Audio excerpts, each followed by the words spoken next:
मैंने सबसे पहले 20 रुपए की एक ट्यूशन करी थी और उसमें अपने घर से पैदल कुछ ट्राम के ऊपर चढ़ के, ट्राम पहले चलती थी दिल्ली के अंदर, और ट्यूशन पे जाता था और वापस। उस समय मेरे पास एक ही स्वेटर होता था और सर्दी के दिनों के अंदर मतलब ये समझिए कि काँपते-काँपते गाज़ियाबाद पहुँचता था, लेकिन वो स्टूडेंट लेडीज़ थी, देवरानी और ननद दोनों सीखते थे मतलब डांस। जाते ही तो वो मेरे को चाय और कुछ गरम चीज़ खिलाते थे ताकि गुरुजी का ये जो थरथरी है वो रुक जाए। लेकिन उन सब चीज़ों ने फिर ऐसा बनाया हमको कि कठोर से कठोर समय में भी हम कभी गिरे पड़े नहीं और संभलते हुए चले गए। तो मेरे पापा थे नहीं घर पे, तो समाज की जो औरतें दाई-वाई जो जन्माती है, वो मेरी माँ को बताया नहीं, मुझे ले जाके ज़मीन में गाड़ दिया। रात की 11 बजे मेरी मासी के साथ मेरी माँ जाके और मुझे वहाँ से लेके आई खड्डे में से। मेरी मौसी ने कहा कि मर गई होगा, लेकिन मेरी माँ की ममता, आत्मा और उनका विश्वास जीता कि नहीं अभी तक बच्ची जिंदा होगा, मेरी आत्मा कहती है ये। तो मेरी माँ और मेरी मौसी जाके मुझे खड्डे में से निकाला तो धड़कने चल रही थी, जिंदा थी। सुबह पता चला तो बड़ी सारी पंचायती बैठ गई, समाज वाले कहते हैं कि मुर्दा लड़की को जिंदा किया, ये तो मर गई थी, रूल से खिलाफ चले गए, समाज से बाहर करेंगे। मेरे पापा ने कहा कि शौक से मुझे समाज से बाहर कर देना, मैं मेरी बेटी के लिए समाज से बाहर होने के लिए तैयार हूँ। मेरी बेटी स्पेशल है। 8-9 महीने की थी, मेरे पापा मुझे साथ लेके जाया करते थे। सांपों का जो औरतें सांपों को दूध पिलाती थी, वो बचा हुआ दूध पापा मुझे पिलाते। जब डांस स्टार्ट किया तो समाज वाले कहते तू सांपों को नहीं नचाता, तेरी बेटी को नचाता, बेटी के ऊपर कमाई खाता है, तो तू इसलिए तेरी बेटी को रखा। तो बहुत बुरे बुरे ताने देने लगे मेरे पापा को और समाज से बाहर करने की धमकियां देने लगे। औरतें जो भी रोटी देती वो बच्चियां खा लेती, लेकिन मैं नाच के बहुत खुश हो जाती। मुझे रोटी की जरूरत नहीं, मुझे तो डांस की जरूरत है। नमस्कार, आप देख रहे हैं क्रेडिट टीवी और मैं सुनील नारनोलिया मंथन कोरोना का नया इंक्लेव आपके सामने हाजिर। कहते हैं जीवन में सफलताओं से ज्यादा जिक्र संघर्षों का होना चाहिए, क्योंकि संघर्ष जीवन में प्रेरणा देते हैं। वो हमें सिखाते हैं कि हमें आगे किस तरह से क्या करना है। तो जब भी इंसान किसी सफलता का जिक्र सुनता है तो कहीं ना कहीं उसके प्रति एक ईर्ष्या का भाव भी मन में पैदा हो जाता है, लेकिन जब बात आती है संघर्ष की तो मन में प्रेरणा मिलती है। लेकिन ये संघर्ष इतने बढ़ जाएं कि जीवन छोटा पड़ता नजर आए तो क्या किया जाए। और बात जब कलाकारों की जाए तो और भी मुश्किल हो जाती है, क्योंकि उन्हें अब ये वो वाले जमाने नहीं रहे जहाँ राजाओं के संरक्षण मिल जाया करते थे और अपने जीवन यापन को बखूबी निभा लिया करते थे। अब प्रजातंत्र है, लोकतंत्र आया हुआ है। यहाँ पे सरकारें चुनी जाती हैं, सरकारें सत्ता के लिए ज्यादा लड़ती हैं, ना कि दूसरों की हकों की। मैं तारुफ करवाना चाहूंगा, हमारे साथ जुड़े हुए हैं पद्मश्री गुलाबो सपेरा जी, जो किसी भी तारीफ की, किसी भी परिचय के मोहताज नहीं है, जो कि लेजेंड हैं फोक आर्ट के अंदर। मैं अभिनंदन करना चाहूंगा पंडित चरण चांद जी का, जो कथक माइस्ट्रो हैं। इन्हें भी किसी पहचान की जरूरत नहीं है। साथ ही साथ में मैं ललित टंडन जी का भी अभिवादन करता हूँ। ललित टंडन जी लोगों को, कलाकारों को मंच प्रदान करते हैं, तो मैं आप सभी का सादर अभिनंदन करता हूँ। ललित जी, आप लोगों को मंच देते हैं, उनके प्रोग्राम्स को ऑर्गेनाइज करते हैं, और अब सोशल डिस्टेंसिंग के चलते लोगों को प्रोग्राम मिलना और भी मुश्किल हो जाएगा। तो आपको क्या लगता है कि आने वाले टाइम के अंदर कलाकारों का भविष्य किस तरह से होने वाला है? देखिए, आने वाले समय में तो ये भी नहीं मालूम था पिछले दिनों में कि ऐसा कुछ हो जाएगा जिससे ये पूरा वर्ग जो है हमारा कलाकारों का ये पीड़ित हो जाएगा।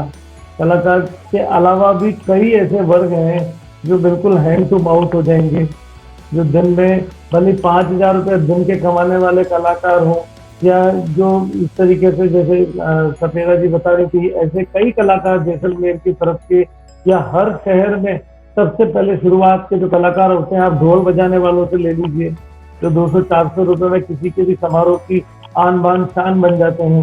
तो ये तो पहले भी नहीं मालूम था, और आने वाले समय के लिए प्रेडिक्शन करना तो अभी संभव भी नहीं है। मगर ये जरूर है कि आने वाला समय अच्छा होगा, क्योंकि अगर हमने आगे आने वाले समय के लिए अगर उल्टा सीधा अभी से चिंता करनी चालू कर दी, तो समस्या की हमने चिंता नहीं करी जो हम भुगत रहे हैं आज की तारीख में, तो आने वाले समय में क्या होगा उसका तो भूल जाओ। फिलहाल एक अच्छी चीज है कि जो कुछ हुआ, आत्मविश्लेषण का समय है ये सभी का, कलाकार हो चाहे अंबानी जी हो, सबके आत्मविश्लेषण का समय है। इसलिए एक चीज बड़ी अच्छी हुई कि लोगों को कलाकारों की कीमत मालूम पड़ गई आज की तारीख। मैं अभी दर्शकों की तरफ से बात कर रहा हूँ मैं आपको, कि लोगों को मनोरंजन के बगैर कैसा लगता है कोई कार्यक्रम, दिन कैसे निकलता है, दिन भर टीवी पे कोरोना के फिगर देख देख करके बड़ा उच्चाटन सा हो गया, बड़ा घबराहट हो गई तो। सही बात। और मैं आपको ताज्जुब कर रहा हूँ कि अब हमारे पास ऐसे प्रपोजल आने लगे कि हमें इस मीडिया पर जो भी ये मीडिया चल रहे हैं, जूम है या जो भी है, जिन पे एजुकेशन भी चल रही है, इन पे कार्यक्रम सुनवाइए। और कल ही मैंने एक कार्यक्रम किया है डॉक्टर्स के लिए, और उस पूरे सिस्टम में कम से कम कोई 112 डॉक्टर्स थे। उनको मैंने एक कलाकार, वर्सेटाइल आर्टिस्ट है, उससे मैंने सुनवाया, और पहली बार मैंने इस कदर ऐसा सुनवाया उनको बोला कि म्यूजिशियंस को भूल जाइए एक बार, आप असली सिंगर मैंने आपको दिया है, आप अपनी फरमाइशें दें और वो गाना गाएगा। मेरे को उन 100 से अधिक लोगों में से कम 30 से 40 लोगों के बीच में लोगों ने मुझको ये पूछा है कि उस आर्टिस्ट का हमें पेटीएम नंबर दीजिए, बहुत खूब, बहुत खूब। या अपना खुद का नंबर दीजिए, हम उस कलाकार को उसकी कला का कुछ इनाम देना चाहते हैं। आज दिन भर से मेरे पास 17 या 18 पेटीएम आए हैं मेरे पास। हाँ, बड़ी सुंदर। एक नवाचार हो गया कि हम लोग हतोत्साहित होने की आवश्यकता नहीं है, कहीं न कहीं इस तरह के रास्ते भी ढूंढ सकते हैं। एक कलाकार जो लोगों को उत्साहित करता है वो हतोत्साहित क्यों होगा? संघर्ष है सबके जीवन में, खाली कलाकार के जीवन में नहीं है, मगर ये मान करके चलना पड़ेगा। रोज सुबह प्रार्थना भगवान से यही करते हैं ना कि आज का दिन हमारा अच्छा निकाले, अच्छा निकले। तो सोते सोते हम धन्यवाद वापस देते हैं कि आज का दिन तुमने बहुत अच्छा निकाला, कल की प्रार्थना कल करेंगे। तो इसलिए प्रार्थना करने की जरूरत नहीं है, अवश्य समय आएगा वो पूरा संगीत। अच्छा, पॉजिटिव है। कहने का मतलब जैसा कल था वैसा आज नहीं है, तो जैसा आज है वैसा कल भी नहीं होगा। तो हमें इतना चित्त को इतना शांत करने की आवश्यकता नहीं है। मैं अगला सवाल लेके पंडित जी से रूबरू होना चाहूंगा।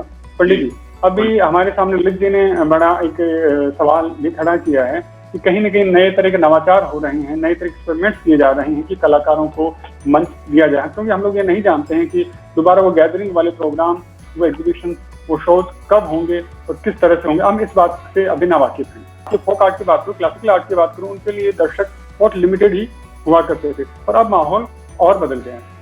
अब वो लिमिटेड दर्शकों में और भी लिमिटेड दर्शक रह जाएंगे। तो जाहिर सी बात है कि अब कोई उतना पे करने में हिचकिचाएगा। कम से कम आने वाले 4-6 महीने की बात तो जरूर रहेगी, आगे हो सकता है कि फिर बातें बदल जाएं। तो ऐसे केस के अंदर आप कलाकार जो खास करके जो फोक आर्ट को लेकर काम करते हैं या आपकी तरह क्लासिकल आर्ट को लेकर जो काम कर रहे हैं, उनको किस तरह की मुश्किलें पशुपेश पेश आने वाली? असल में मुश्किल बिल्कुल शुरू में हुई थी। जैसे ही ये सब शुरू हुआ था तो मैं सिंगापुर में रहता हूँ, तो मैं कभी जाता था, एक ग्रुप बच्चों का था, वहाँ पास पहुँचते थे। तो जब ये शुरू हुआ तो क्योंकि हम ट्रेन, टैक्सी, बस इससे ही जाएंगे आप दूर तक, तो उन्होंने मेरे को बहुत आदर के साथ कहा, गुरुजी अब तो हम क्लास बंद करेंगे, क्योंकि पता नहीं कहाँ से आपको कुछ हो जाए या बच्चों को कुछ हो जाए, इससे अच्छा है कि बंद करेंगे। खैर हुआ, बंद किया। कुछ ही समय के बाद नए रास्ते खुलने शुरू हुए और समझ में आया कि मेरे को किसी ने कहा कि आप मेरे को ऑनलाइन क्यों नहीं सिखा देते हैं। तो मेरे को ये लैपटॉप और इन सब का इतना ज्ञान नहीं है। तो मेरे बेटे राजेश ने मेरी मदद करी और रमनी जी और प्रवीण कश्यप जी हैं, इन्होंने मेरी मदद करी। ये मेरे यहाँ बहुत अच्छे मित्रगण लोग हैं और मेरे को सिखाया कैसे करते हैं। तो आज मैं ऑनलाइन क्लासेस कर रहा हूँ और उसमें सिंगापुर में ही नहीं कर रहा हूँ, मैं न्यू जर्सी अमेरिका में भी सिखा रहा हूँ और मॉरिशस में भी मेरा बातचीत चल रही है। तब उनका और हमारा टाइम डिफरेंस काफी ज्यादा है, तो वो जैसे उनका सेट होगा तो वहां भी क्लास शुरू होगी। और इंडिया में भी मैंने शुरू कर दिया अभी, और राजस्थान में शुरू किया है। और आश्चर्य की बात यह होगी कि इस दौरान जितने मेरे इंटरव्यू हैं, कम से कम 10 से 15 मेरी लॉन्ग बातचीत लोगों से हुई है, जिसमें उन्होंने पूछा कि जयपुर घराने का उद्धार कैसे हुआ, ये कैसे हुआ, ये क्या। और मेरे पिताजी की रचना है, इतनी सुंदर सुनाई। एक मैं आपको भी सुना दूंगा कि जैसे माखन चोरी है, कृष्ण सखा मिल गए ग्वालन घर, फिरत घर देख ली, तब ग्वाल के कांधे चढ़ माखन उतार और खाई। ददकी मटकी झटकी पटकी और दूध को पी बखेर दी, पकड़ लियो राधा ने जब तब ग्वाल बाल सब भाग गए, नदी खाए देखो नारायण ताल बजाए नाच नीला, थे थे थे थे थे थे थे थे थे। अच्छा, हम लोग कान क्यों पकड़ते हैं जब हमारे गुरुओं के नाम आते हैं? तो हमारे टाइम में जैसे पति का नाम नहीं लेती थी पहले औरतें, हमारे यहाँ गुरु के नाम अगर लिया है या किसी सुन कोई और भी लेगा तो हमारे हाथ कान पे जाते हैं। ये आदत की एक बात।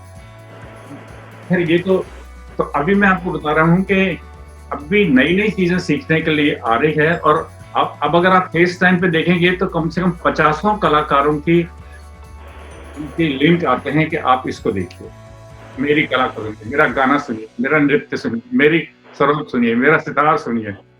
इस तरीके से काव्य कवि सम्मेलन तक के भी आते हैं। तो आज एक तरीके से जहां इसमें बहुत परेशानियां भी है, मैं परेशानी पे भी आऊंगा, लेकिन वहां एक नया रास्ता भी लोगों के लिए खुल रहा है कि नई चीजें उनको सीखने और समझने को मिल रही है।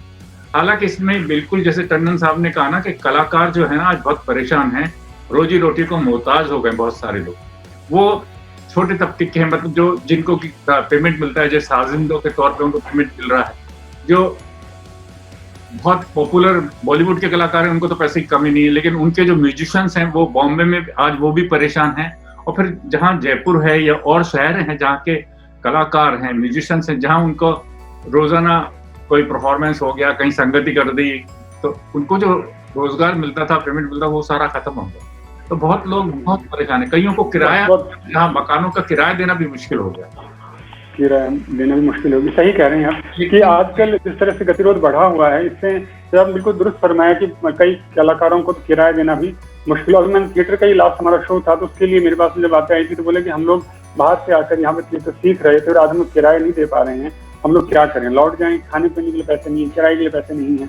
तो ये बड़ी मुश्किलें तो आ ही रही। लेकिन टंडन जी ने अभी जो जिक्र किया कि कहीं ना कहीं नवाचार के जरिए नए रास्ते भी खुलेंगे, थोड़ी सी संगड़ाई में थोड़ा सा तकलीफ तो होगी, लेकिन ये उम्मीद तो, ये पॉजिटिविटी तो बनती है कि रास्ते तो खूबसूरती के साथ निकल कर आए हैं। मैं अगला सवाल गुलाबो जी से कनेक्ट करना चाहूंगा। गुलाबो जी, आपसे मेरा सवाल ये है कि पहले भी हम लोग, जैसे मैं बात कर रहा था कि फोक आर्ट की हम लोग बात करते हैं, उसके अंदर की जो नई जनरेशन है, उनकी जो पीढ़ी है, उस काम को कंटिन्यू नहीं करना चाह रही है, क्योंकि कहीं ना कहीं कमर्शियल एस्पेक्ट्स हैं, मॉनेटरी एस्पेक्ट्स हैं, वो उसके बीच में आते हैं। या मैं सीधे सीधे शब्दों में कहूँ तो उन्हें पैसों को लेकर चुनाव करते वक्त वो अपनी किसी एमएनसी को चुनते हैं, ना कि अपनी उस कला को चुने, क्योंकि उन्हें लगता है कि एमएनसी में ज्वाइन करेंगे, फिर और कोई बड़ी जगह प्लेटफॉर्म ज्वाइन करेंगे तो उनको ज्यादा पैसा मिलेगा और इस कला में उतना पैसा नहीं है। तो ऐसे के अंदर जैसे आप लोगों ने जैसे बताया कि आपके अंदर डील थी कि चाहे कुछ भी हो, कोई मारे चाहे पीटे चाहे जीना हो चाहे मरना हो, लेकिन मुझे कला तो यही करनी है। तो वो जिद, वो जुनून कहीं ना कहीं अब बदल रहा है। अब लोगों के दिमाग में कमर्शियल एस्पेक्ट ज्यादा होता है, उन्हें लगता है कि मुझे पैसा कहाँ ज्यादा मिल रहा है। तो ऐसे केस के अंदर आप अपने बच्चों में वही लेगेसी मेंटेन करने के लिए क्या कर रहे हैं कि वही आपके बच्चे भी उन्हीं चीजों को और जो लोग हैं उस कला से जुड़े, उसके लिए आप क्या करेंगे? मेरा साहब, पहले तो आप सभी को बहुत बहुत धन्यवाद, और आपको स्पेशली कि आपने सब लोगों से जोड़ा और सबको अरूबरू करवा रहे हो, और एक कलाकारों के दुख के बारे में जो पूछ रहे हो, और पहला बंदा है जो 4 महीनों में, और पहले आप हो जो कलाकारों को लेकर आप ये मुद्दा उठा रहे हो और कलाकारों को लेकर ये बात कर रहे हो, तो मुझे बहुत अच्छा लगा। मेरे को मतलब एक बहुत दुख, क्या बताऊँ, खुशी के मारे आंखों में आंसू भी आ रहे हैं और खुशी भी हो रही है कि कोई तो हमारा सुनने वाला। कल तक मैं शिकायत कर रही थी सबसे, लेकिन आपने आज सुना और आप इतना कह रहे हैं, तो बहुत में हमारे लिए बहुत बड़ी बात है कलाकारों के लिए। कला से जुड़े और कलाकार बने। मैं जो मेरी तरफ से जो कर रही हूँ वो आज तक किया है कि जब जैसे मैंने डांस स्टार्ट किया, और इस डांस को मैंने आज पूरी मैं 165 कंट्री जा चुकी हूँ, और आज हजारों लड़कियां, हजारों गुलाबों बन गई है। और वो अपने, और आज पहले मेरे को निकाला जमीन में से, अमेरिका जाके वापिस आई, तो समाज के लोगों ने कहा कि आप हमारे घर में भी गुलाबो बने, हमारे घर में भी ऐसा डांस सिखाए। तो मैंने उनको कहा कि गुलाबो है आपके घर में कहाँ से बनेगी, जब लड़कियां रखते ही नहीं है आप, तो लड़कियां बनेगी कहाँ से आपके घर? बनेगी कहाँ? सही बात। तो उन्होंने प्रोमिस किया समाज वालों ने कि आज के बाद हमने कोई लड़की नहीं गाड़ेंगे, आज के बाद कोई लड़की को नहीं मारेंगे, हमारे घर में भी गुलाबो चाहिए, आपकी जैसी बेटी चाहिए जो देश का नाम करती हो। तो उस 85 के बाद में अमेरिका गई थी, 85 में, उसके बाद में कोई लड़की को नहीं मारा और कोई लड़की को गाड़ा नहीं है आज तक जमीन में। वो रूल रिवाज ही खत्म करवा दिए मैंने। आज लड़की अपने पाँव पे खड़ी है, आज लड़की अपने पाँव पे खड़ी है, आज प्रोग्राम करती है, देश प्रदेश में जाती है, विदेशों में जाती है और आज पूरा परिवार पाल रही है। अपने ससुराल में जाती है तो ससुराल को, और पियर में जब तक होती है, जब तक पियर में, आज हमारे घरों में देखो लड़कियां, किसी घर में 5 है, किसी घर में 3 है, किसी घर में 4 है, तो उनका वेलकम करते हैं।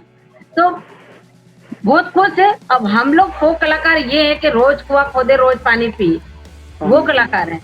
अब ऐसे कलाकारों के लिए आपने मेरे को पूछा कि आप क्या कर रहे हो, उसके लिए मैं एंड में बताऊंगी आपको। तो अभी जब ऐसा ये जो बीमारी आई है, ये कोरोना में तो कलाकार बिल्कुल अपनी कला को भूल के और पता नहीं कहाँ चले गए वो लोग। वो तो ये सोचते हैं आज की तारीख को देख के और आज के टाइम को देख के और आज की जो ये मारामारी को देख के ये बोलते हैं कि इससे तो हम नहीं सीखते तो बढ़िया रहते। और हम कलाकार नहीं बनते तो अच्छा था, क्यों कलाकार अगर हम बन गए और आज हमारी कहीं पे भी कलाकार, हम देश में जाते हैं, प्रदेश में जाते हैं, सरकारी प्रोग्राम करते हैं, रोड पे नचाते हैं, चाहे स्टेज पे नचाते हैं, चाहे वेलकम में नचाते हैं, हम हर जगह काम करते हैं और हम बहुत प्राउड थे। नहीं तो मैं भी कहती हूँ मैं बहुत प्राउड थी कि हम सरकारी प्रोग्राम करते हैं, हमें बड़ा बड़ा सम्मान, बड़ा बड़ा अवार्ड मिले हुए हैं, हमें तो कोई परवाह नहीं है। हम तो जब भी हमारे साथ कोई परेशानी आएगी तो सरकार या कोई भी हमारे साथ में खड़े होंगे। लेकिन मैंने इन 4 महीनों में देखा कि सरकार से लेकर कोई, किसी ने भी, नेता से लेकर पीएम से लेकर सीएम से लेकर कोई बंदा हमारे सामने नहीं आया। किसी ने भी फोन करके नहीं पूछा कि भाई गुलाबो तुम और तुम्हारे परिवार, तुम्हारा कलाकार, तुम्हारे लोग और फोक कलाकार कैसे हैं। जो भी कोई कहते तो मैंने सुना, अरे रहने दो। तो फोक कलाकारों की तरफ किसी की नजर नहीं है आज।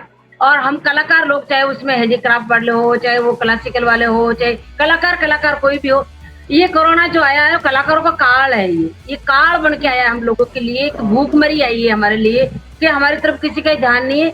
और हमें बहुत दुख है इस चीज का कि हम कलाकारों के लिए, आज बाहर वाले पब्लिक के लिए, मजदूरों के लिए, हर बिजनेसमैन के लिए, फैक्ट्री वाले के लिए, बिजनेसमैन के लिए, आज बड़े बड़े लोगों के लिए कोई ना कोई फैसिलिटी निकाल रहे हैं, कोई ना कोई रूल निकाल रहे हैं, नए उनके लिए आए दिन कोई ना कोई चीज निकल रही है। लेकिन हमारे लिए तो कोई योजना नहीं निकली, बहुत बड़ी कलाकारों के लिए कोई योजना नहीं निकली है। तो मेरी 2 मिनट, तो इस चीज को लेकर हमें बहुत दुख है और हमारे कलाकार बहुत दुखी है। नहीं उनके पास में आज की तारीख में पैसा है, नहीं उनके आज स्कूलों की फीस मांग रहे हैं, आज बिजली का बिल आया हुआ है, सब लोगों के पास में कलाकार है, सब दुखी है। कोई किराए पे रहता है, कोई अपने घर में रहता है, कोई झोपड़ी में रहता है, कोई डेरे में रहता है, कोई जंगल में रहता है। मैं ऑनलाइन डांस सिखाती हूँ, मेरा आज पूरा इंटरनेशनल डांस सिखा रही हूँ मैं। जो वहां से पैसे आ रहे हैं उनका मैं सम्मान लेके उन कलाकारों को बांटती हूँ, उन हमारे गरीब भाइयों को बांटती हूँ। और मेरी तरफ से जितना हुआ है ये कोरोना के टाइम पे, जितना मैंने सबको बांटा है। और आज ऐसी हालत होगी कि आज मेरे खुद के पास में भी नहीं रहा, आज ऐसी हालत हुई कि हमारे खुद के पास में कुछ भी नहीं है। तो मैं सबसे यही कहना चाहती हूँ कि आप सब कह रहे हैं कि ये टाइम अच्छा आएगा। जब तक टाइम अच्छा आएगा, जब तक तो पता नहीं कितने लोग फांसी में लटके होंगे। बहुत बड़ी बात कही आपने, बहुत बड़ी बात। तो मैं ये कहती हूँ कि आप थोड़ा सा ध्यान दें कलाकारों की तरफ। और मैं जो क्या कर रही हूँ, मैंने जो क्या किया है उसका मैं बताती हूँ आपको। मैं एक स्कूल बना रही हूँ साहब, ये कला को जिंदा रखने के लिए, प्रॉपर कला सीखने के लिए। और उस कला को जो बीन बजती, जो डफ है, जो डफली है, जो हमारा हैंडीक्राफ्ट का काम है, उसके लिए मैं पुष्कर में स्कूल बना रही हूँ। 80% बन चुका है स्कूल, क्योंकि कोरोना नहीं आता तो वो कंप्लीट हो जाता, लेकिन वो बहुत जल्दी अभी नवंबर तक उसकी ओपनिंग करवा दूंगी मैं। और मेरा स्कूल बन रहा है, उसमें मैं बच्चों को पढ़ाऊंगी। जो आज की टाइम पे कलाकार दुखी हो रहे, वो दुखी नहीं होंगे, वो भी लैपटॉप चला पाएंगे, वो भी मोबाइल चला पाएंगे, वो भी ऑनलाइन सिखा पाएंगे। तो उनको मैं पढ़ाऊंगी वहाँ पे हैंडीक्राफ्ट का काम, बीन बजाना, बीन को किस तरीके से उनको बनाते हैं, वो सारी चीजें। और डांस, मेन चीज हमारी डांस है, वो डांस। तो नए कलाकार आएंगे आपके सामने, अच्छे आएंगे। और अभी भी वैसे तो बहुत बढ़िया सिखा रही हूँ सब लोगों को, कलाकार आपके सामने एक से एक काबिलिया डांसर मिल ही जाएंगी। लेकिन मैं फिर भी कोशिश कर रही हूँ कि मेरी कला जिंदा रहे और कलाकार जिंदा रहे। निश्चित तौर पे आपकी हिम्मत भी और आपका हौसला भी काबिल तारीफ है। ललित जी, ये सवाल आपकी तरफ बनता है, मैं चाहूंगा कि आखिरी सवाल के तौर पर लूँ। कुछ समय किसी मैम मुझसे कह रही हैं कि अब मुझे इस प्रोग्राम को पाबंद करना चाहिए। जैसे कि गुलाबो जी ने बड़ा ही जबरदस्त छू लेने वाला सा प्रश्न उठाया कि कलाकारों की स्थिति इन दूध देने वाली गायों की तरह हो रखी है, जो जब तक दूध दिया करते थे, जब तक उनके जरिए कमाया जा सकता था, प्रशंसा हासिल की जा सकती थी, तब तक तो उनको सराहा गया और हर जगह आगे रखा गया। लेकिन काल जब ऐसा आया कि जब उनसे दूध नहीं मिल रहा है, जब उनकी उपयोगिता कम सी लग रही है, तो उनको एक हाशिए में रख दिया गया। ना कलाकार ना सरकार उनके ऊपर ध्यान दे रही है, ना ही उनके ऊपर इवेंट मैनेजर ध्यान दे रहे हैं। तो ऐसे केस के अंदर जो इवेंट मैनेजर हैं और जो हम लोग बात करें जो प्रोग्राम करते हैं उनको लेके, और मैं सरकार की कहूँ तो उनकी तरफ से आप क्या कहना चाहेंगे कि उन्हें क्या करना चाहिए सरकार को? ये अपेक्षा करना तो भूल जाइए कि सरकार आपको कुछ देगी, सरकार नहीं देगी। आप दुखी हैं, हम भी दुखी हैं। आज हमारे भी शो नहीं हो रहे हैं तो दुखी तो हम भी, हम अपने हिसाब से दुखी हैं, हम अपने ब्रैकेट में दुखी हैं, आप अपने ब्रैकेट में दुखी हैं। तो दुख तो सबके पास। ये दुख ने आप सबको अपना, तो इस दुख को मिलजुल कर बांट नहीं लिया जाए। जो कलाकार हैं और एग्जीबिटर जो भी हैं, जो भी उनके इवेंट मैनेजर हैं, वो कुछ इस तरह का रास्ता निकाल लें क्योंकि इनके दुख बढ़ते थोड़े से। तो जैसे आप कह रहे हैं कि ये दुख बांटने का वक्त है और एक अकेले आदमी से नहीं होना, और सरकार ने तो अपने हाथ खड़े कर दिए बकौल। जैसे आपने कहा कि सरकार कुछ नहीं करने वाली, वो 500-1000 रुपए देके अपने राम राम करने के मूड के अंदर है। तो ऐसी स्थिति के अंदर जो लोग बचे हैं उन्हें तो कुछ ना कुछ करना ही होगा ना। तो अगर आप एक इवेंट को मैनेज करते हैं तो उस केस में आप क्या कहना चाहेंगे? भाई साहब, सरकार ने जो किया वो क्या किया, लोन घोषित कर दिया इंडस्ट्रियों के लिए। आज 10 लाख तक के लोन घोषित कर दिए कि आपका नुकसान हो गया तो हम बिना आपके किसी की गारंटी के बगैर आपको ये लोन सैंक्शन कर देंगे, हम काम कीजिए। तो आप इस काम डालिए। सरकार ने किया है, अपने लेवल पे किया है, क्योंकि हमारे यहाँ पर इस देश में फर्जीवाड़ा भी बहुत है। तो कई प्रकार के पैसे लुटा थोड़ी सकती है सरकार आपसे। आफ्टर ऑल आपका हमारा सबका पैसा। ये समय है हमारे को भविष्य की सोचने की। ये लॉकडाउन और ये कोरोना इतना आसानी से हमारा पीछा छोड़ने वाला नहीं है। एक तो कलाकार हमेशा वो सिर्फ अपने लिए ही सोचता है। कलाकार कभी भी अपना रिटर्न नहीं भरता। कलाकार पैसा कमाता है, 2, 5, 10, 15 हजार रुपए वाले, लाख रुपए वाले भी ऐसे कलाकार हैं जो काम करते हैं। मगर जो जितने छोटे वर्ग के कलाकार हैं, जो 500, 1000, 1500, 2000 रुपए रोज के कमाने वाले कलाकार हैं, कम से कम उनको अपना सरकार में भागीदारी निभानी चाहिए, रिटर्न भरना चाहिए। आप आज कैसे करेगा कौन? आपके बैंक अकाउंट ही नहीं है कई कलाकारों का। कलाकार बैंक अकाउंट ही खोलना पसंद नहीं करता, उसमें पैसा रखना ही पसंद नहीं करता। हो सकता है नहीं बचता होगा, मगर एक अब आज से ये तय करना बड़ा जरूरी हो गया है कि हमें निश्चित रूप से अपनी सेविंग करनी बहुत जरूरी है। ये बड़ी बात है कि हमें कहीं ना कहीं अपने आप को सेव करके चलना ही पड़ेगा। मैं एक थोड़ा सा निवेदन करना चाहती हूँ कि सामने जैसा आपने कहा टंडन साहब ने कि कलाकारों के पास में अकाउंट होना चाहिए, उनके खाते में पैसे होने चाहिए और उनका बैलेंस रखना चाहिए आज के दिन के लिए। पहले बात तो आज के दिन का पता नहीं था कि कोरोना आएगा है। दूसरी बात ये है कि हर कलाकार के पास में अकाउंट खुला हुआ है, लेकिन उस अकाउंट में डालने के लिए पैसे तो हो। पैसे कहाँ से लेके आए? कलाकारों को इतना ही प्रोग्राम मिलते हैं, या तो बेचारा शादी विवाह में जाके ढोल बजाएंगे, या कहीं जाके सेनाई बजाएंगे, या कठपुतली नचाएंगे, या फिर कहीं पे वेलकम का प्रोग्राम मिलेगा। इवेंट वाले लेके जाते हैं तो वो या तो वेलकम में नचा होता, हमें तो स्टेज ही नसीब नहीं होता। स्टेज पे नचाने में उनको आता है कि स्टेज ही नहीं देते तो हम नाचेंगे का प्रोग्राम कहाँ करेंगे। गवर्नमेंट के 4 या 5 फेस्टिवल होता है, या तो जैसलमेर, जोधपुर, या फिर पुष्कर, या फिर यहाँ अलवर, जयपुर, 4-5 फेस्टिवल होते हैं। उनमें इतने सारे कलाकार हो गए, गरीब कलाकार इतने सारे हो गए, फोक कलाकार, कि बांटे उनके पास में काम मिलता नहीं है।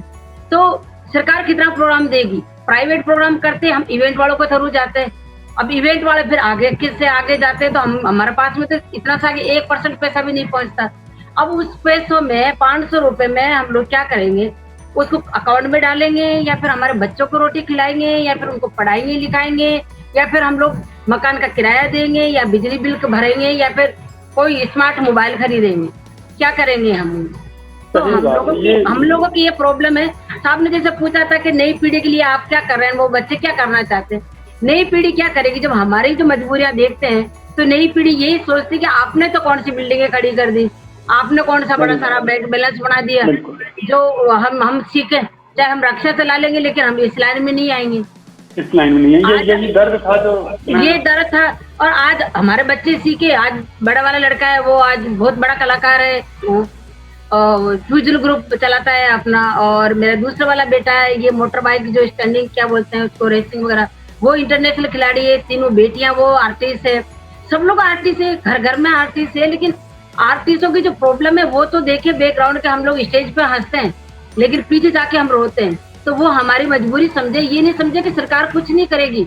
अगर सरकार हमारे लिए ये सोच रही कि हमारे लिए कुछ नहीं करेगी, तो फिर हम भी तो कुछ करते हैं सरकार के लिए। हम देश में जाते हैं, परदेश में जाते हैं, प्रोग्राम भी करते हैं, शादी ब्याह का प्रोग्राम करते हैं। सरकार ही क्यों सोचेगी? इवेंट वाले क्यों नहीं सोच रहे इस चीज को?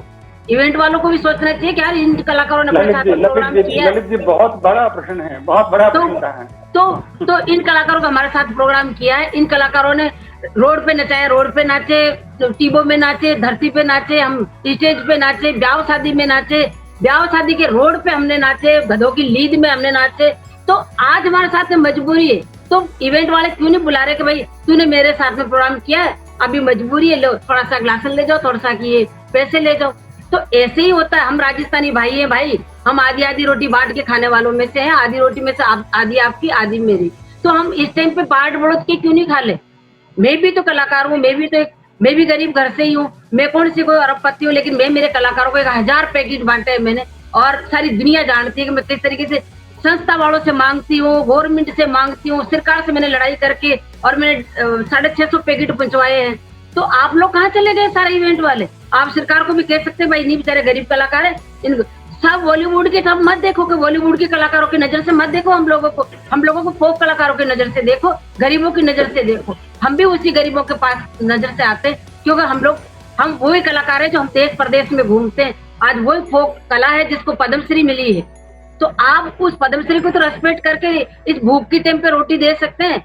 क्या आप मदद नहीं कर सकते? आपका फर्ज नहीं बन सकता? सरकार की नजर में हम नहीं आए तो इवेंट वालों की नजर में तो हम परमानेंट छपे हुए हैं। काम के टाइम पे आप याद करते हैं, काम के टाइम पे याद करते हैं, अब हमें कोई याद ही नहीं कर रहा। तो ये मेरा कहना है कि हम एक दूसरे से मिलके बांट बड़ूत के खा सकते हैं। अगर सरकार हमारी तरफ से नहीं देख रही है तो आप एक दूसरे का दुख बटाओ। आप ये मजाक मत उड़ाओ कि कलाकार को पास पैसे नहीं जोड़ते या कलाकार फिर खुद अपने पाँव पे खड़े नहीं होते। कलाकार क्यों मांग रहे हैं सरकार से? भाई हम सरकारी हैं, सरकार में रहते हैं, हम राजस्थानी हैं, तो हम राजस्थान की सरकार के बच्चे हैं, तो सरकार से पैसे मांगेंगे ना। माँ बाप मर जाते हैं तो सरकार के पास जाते हैं, माँ बाप जिंदे होते हैं ना तो माँ बाप से मांगते, तो हमारे तो लिए हमारे माँ बाप हमारी सरकार है, तो हम सरकार से मांगेंगे। कहाँ जाएंगे हम नहीं मांगेंगे तो?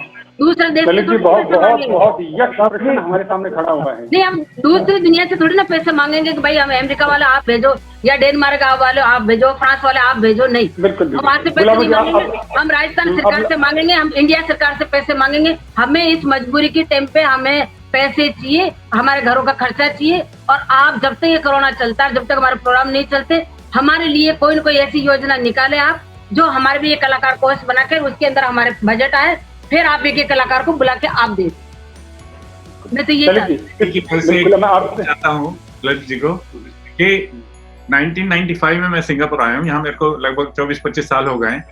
यहाँ हर साल हम इनकम टैक्स का जो रिटर्न भरते हैं, हर साल भरते हैं और उसके बेनिफिट भी मिलते हैं। हमको मकान लेने में इजी होता है, गवर्नमेंट सहयोग देती है, बहुत सारी सुविधाएं उसके बिहाफ पर मिलती है। तो लेकिन जो गुलाबोती का सवाल अलग था, उन्होंने कहा मैंने 500 रुपए मिलते, 500 में भी एक बीच में वेंडर है वो काट लेते थे। हमारे बोले क्या तुम खाएं क्या जमा करवाएं? अच्छा, अब गुलाबोती का मैं जवाब देता हूँ। मैं आपकी बात 100% सही है। पहली बात तो आप ये सोचो कि अगर आप इवेंट मैनेजरों पर अगर बात कर रहे हैं तो जितने इवेंट मैनेजर जो बड़े बड़े शो करते हैं, कुछ बड़े क्वालिटी के जो इवेंट मैनेजर होते हैं, वो लोगों के पास जब भी किसी कलाकार ने अप्रोच करी है, क्योंकि मुझे मालूम है जयपुर के कई इवेंट मैनेजरों ने बहुत सेवा का काम किया है और मैं जयपुर के इवेंट मैनेजरों में आता हूं मैं, तो मुझे मालूम है कि कई लोगों ने अपनी तरफ से कई हजारों पैकेट बांटे हैं। यहाँ तक कि लोगों ने उनको सपोर्ट भी किया है, अपनी तरफ से भी उन्होंने बहुत कुछ दिया है। 40% अपनी तरफ से लगाए तो 60% लोगों ने उनके माध्यम से किया है। ये हमारे इवेंट मैनेजरों ने किया है। सर, समय की सीमाएं हैं तो मैं एक आखिरी सवाल है पंडित जी से लेना चाहूंगा। पंडित जी, बड़ा सवाल है और मैं इसको विस्तृत में चर्चा करना चाह रहा था, लेकिन समय की सीमाएं मुझे रोक रही हैं। तो सवाल मेरा ये है कि पहले भी हम लोग देखते थे, जैसे मैंने पहली बात की कि पहले भी हमारे साथ दर्शकों की बड़ी सी खाली सुनापन ही हुआ करता था।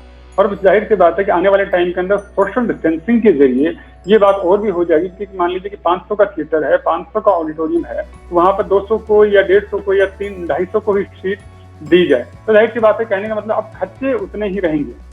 अगर सब चीजें नॉर्मल भी हो जाती हैं, ऑडिटोरियम भी खुल जाते हैं, थिएटर भी खुल जाते हैं, तो वहां पर ऑडियंस आधी कर दी जाएगी, क्योंकि सोशल डिस्टेंसिंग के नियमों की पालना तो आने वाले 4-6 महीने या 8-10 महीने तक भी कम से कम होगी ही होगी। तो उस केस के अंदर खर्चे तो यथावत रहेंगे, खर्चे तो उतने के उतने रहेंगे, ऑडिटोरियम अपनी फीस कम नहीं करने वाला है, लेकिन कलाकार के लिए समस्या ये रहेगी कि अब वो टिकट पहले के बजाय आधी ही बेच पा रहा है। तो ऐसे केस के अंदर कलाकार अपने जितने भी जो प्रोग्राम उन्हें कैसे मैनेज करेंगे? बहुत मुश्किल है, लेकिन जैसा कि मेरे को एक रास्ता तो अपने टंडन साहब की बातों से ही निकला कि उन्होंने एक कलाकार को पेश किया और लोगों ने उसके बारे में पूछा कि उसका पीटीएम नंबर बताइए, हम उसको कुछ देना चाहते हैं। तो बहुत बड़ा काम है। तो इस तरीके से कलाकारों की मदद का एक रास्ता ये भी बनता है। दूसरा, जहां तक थिएटर के खुलने की बात है, अभी आज की तारीख में सिंगापुर में सिनेमा हॉल खुले हैं, लेकिन 50 लोग बैठने के लिए अलाउड है। यही तो बात है, ये तो होगी, आपको रखना ही पड़ेगा। उस तरीके से ही सारा कुछ चलेगा, क्योंकि बहुत एक तो सिंगापुर में तो इतनी भी बात में जरूर हिम्मत के साथ कह सकता हूँ कि यहाँ का जो डिसिप्लिन है वो 99% लोग मानते हैं। अगर उनको डिस्टेंस कह दिया तो वो डिस्टेंस मानते हैं, उनको कह दिया कि आपको बोला। लेकिन इंडिया के अंदर ये इस बात को लोग थोड़ा सा कम लेते हैं, अनदेखा लाइटली लेते हैं। सही बात, लाइटली लेते हैं। हाँ, बिल्कुल। तो उस चीज का भी बहुत फर्क पड़ता है। और ये जो फर्क पड़ेगा, अगर लोग डिसिप्लिन में रहेंगे तो धीरे धीरे सब कुछ खुलेगा। डिस्टेंस रखना पड़ेगा, जब तक जरूरत है डिस्टेंस तो रखना ही पड़ेगा, जब तक इसका कुछ समाधान नहीं निकलता इस बीमारी का। और मतलब तो अंततः आप यही कहना चाहते हैं, जब तक बीमारी को समाधान नहीं मिलता तो तब तक हमें जो हालात मिले हैं उन्हीं के साथ में जीना और उससे के लिहाज से अपने आप को ढालना शुरू करना पड़ेगा। और मैं इस बात के लिए धन्यवाद करना चाहूंगा ललित संजन जी का कि उन्होंने एक बहुत ही अच्छा सा रास्ता कलाकारों के लिए सुझाया है। जो वैसे कलाकार कर भी रहे हैं, कहीं न कहीं वो ऑनलाइन अपनी क्लासेस वगैरह ले रहे हैं और उसके जरिए वो पब्लिक से जुड़ रहे हैं। देखिए, क्लास लेने के अंदर भी आपको कोई इतना इजी नहीं है। आपके पास आईफोन होना चाहिए या लैपटॉप होना चाहिए या जो भी जो सुविधा जिनके माध्यम से आप ये देख सकते हैं, वो हर एक के पास तो नहीं है ना। वो हर एक के पास, उनके लिए जो इवेंट मैनेजर है उनको बीच में आना पड़ेगा। जैसे अभी गुलाबो जी कह रही थी जी कि वही वाली बात है कि अब उन इवेंट मैनेजर को नए रास्ते खोजकर कलाकारों तक लेकर आने पड़े, जिससे कि कलाकार सिर्फ अपनी कला के ऊपर ध्यान दे सके। तो इसलिए इवेंट मैनेजर हैं जो कि अभी तक शो ऑर्गेनाइजर हुआ करते थे, उनकी जिम्मेदारियां थोड़ी सी बढ़ जाती हैं कि वो उन कलाकारों के लिए उन नई जो इनोवेशन की बात करें, नवाचार की जो हम बात करें, वो लेकर आए, कलाकारों को पब्लिक से कनेक्ट भी करवाएं। और ललित जी ने आप बताया कि एक चतुरलाल फाउंडेशन है, उन्होंने एक प्रोग्राम ऐसा शुरू किया है, उसमें उन्होंने कुछ फीस रखी है लोगों की जो उस शो को अटेंड करेंगे, उनके लिए 125 रुपए या 250 रुपए इस किस्म की फीस रखी है, जिसको कि वो फिर बाद में कलाकारों को वितरित करते हैं। तो इस तरीके का भी कोई रास्ता निकलता है तो बहुत अच्छी बात है। बहुत अच्छी बात है।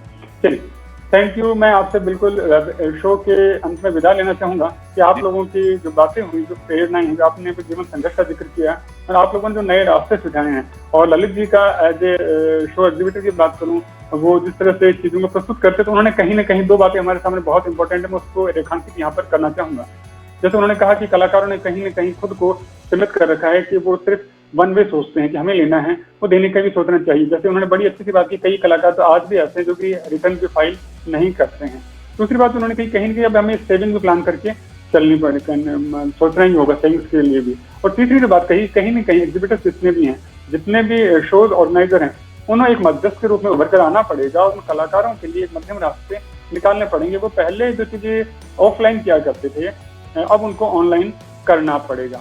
और इन्हीं बातों के साथ में कि इन सब बातों को हम लोग ध्यान में रखें और कलाकारों के जीवन में कुछ सहूलियतें आएं और हम लोग जल्दी से जल्दी कोरोना से जीत जाएं, इसी विश्वास और इन शुभकामनाओं के साथ मैं सुनील नारनोलिया आपसे विदा लेता हूं अगले प्रोग्राम में आने तक के लिए। धन्यवाद।